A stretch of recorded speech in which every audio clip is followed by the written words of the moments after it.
I'm wondering what people are thinking while watching this. Maybe I look a little silly. Ouch, I'm already recording. Wait, who's actually saying this? You know that voice in your head that constantly comments, predicts, judges, and never really wants to shut up? Let's notice it for a second. Close our eyes. What is your inner voice saying? Maybe it's saying something like, I'm wondering what she's going to say next. Or, did I empty the dishwasher? Ah, I still have to take the dog out for a walk. Most people never question this, and I was one of them. I thought I am the voice. But if I can hear the voice, how can I be the voice? The voice is not your identity, it's conditioning. Hi everyone, my name is Hanya. In this video, we're going to explore that voice in our head and learn where it comes from and what to do with it. Because the truth is, most people, and I was one of them, let that voice control them.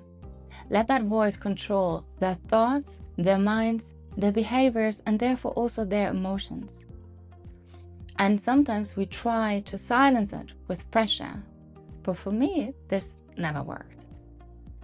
So I discovered a way how to transform that voice into one that is more kind, soothing, friendly, and to develop a different relationship. And that helped me tremendously, soothing my nervous system, and it was a complete game changer in my healing journey. Michael Singer describes it so well in his book, The Untethered Soul. He calls that voice the mental narrator that constantly predicts, comments, judges, analyzes, compares in real time. And that's all based on past experiences. And why does it do that? Because it wants to predict the future to get a sense of control. It comments on everything, like what has just happened? How did I react? How could I have done differently? Oh, I wish I would have said that. It just doesn't want to be quiet. So words are the language of the mind, the same as emotions are the language of the body. But emotions don't argue. You just feel them. You feel some tightness, some heat, some tingling, some pressure, whatever it might be. But the mind seems to argue a lot. Let's think about it as a thought with this little rabbit. So this rabbit represents, I still have to take the dog out, that thought. I am observing that I'm having the thought that I have to take the dog out. And since I'm the one observing, I can't be the object I'm observing, so I cannot be my thought. That raises the question then, where do thoughts come from? And where is this voice coming from? So if that voice isn't you, whose voice is it? Imagine you would have learned that in school. You are not your thoughts, the same like you're not your emotions. And you learn how to witness them and how not to identify with them and how to reprogram them. Oh my God, this would have saved me years of suffering in my life. And I believe kids should learn that for sure. So how do we reprogram that voice? I'm glad you're asking. The first thing is to sit with it and to differentiate yourself with it from it, because you are not that voice. And then maybe you want to close your eyes and tune into yourself and think, when did I hear that voice for the first time?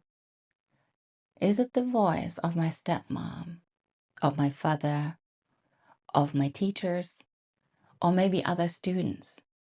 Whose voice is that? Who was talking to me like that in my past? And then I like you to create some distance, but also some healing towards it. Because so often these thoughts were back then developed in order to protect us to survive. So let's take an example. I constantly feel guilty. So I have that voice in my head, that inner critic, that constantly wants to blame myself. I'm not good enough. And as a child, belonging to a community and to be loved and to feel safe is the most important thing to survive. So guilt is often a survival mechanism. So if I feel guilty, I have a sense of control.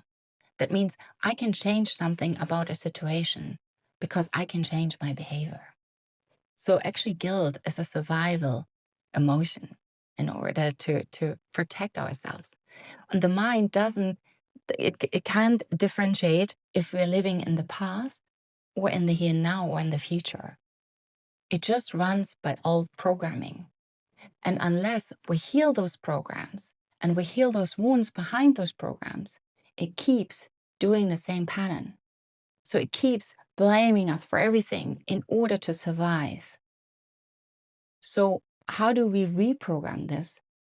Is by sitting with that inner child and teaching him or her that he or she is safe now, that everything is good and they're supported. And that takes time. So firstly, slow your breathing. Have a longer exhale than inhale. This is soothing the vagus nerve. And then sit with it and constantly make sure that you do exercises and be present with those emotions and with those thoughts and say, I'm safe now. I'm good. And there are exercises where people tell you, for example, let's say, you want to learn about self-love, and some people say, give yourself a high five in the mirror and say, I love myself, I'm awesome, I'm woohoo. It didn't work for me because that was so far the opposite from where I started, that I started with baby steps. So I started to say something like, I'm okay. I've done all right. I have a good heart, I'm a kind person. So with these little moments, I started to accept and love myself in tiny baby steps more and more. And by changing my thoughts and rehearsing them in my mind, like I kept correcting them, I slowly started to think differently. I slowly started to think more friendly and more soothing and more like a friend rather than an enemy in my head. And then I learned whenever I had a thought that was working against me, that this thought is not me. This thought is old, very old programming. And it has been repeated so many times that it's gone really deep into the neuronal patterns, and it's been really, really pressed into my system. So it takes quite a bit of effort to get out of it, but it's so worth it. If you still have this inner critic voice, you're not broken and you're not failing. You're just running on a very old software. Imagine you're standing on a train platform and your thoughts are trains passing by. Most people like to jump on every train, every judgment, every worry, every story.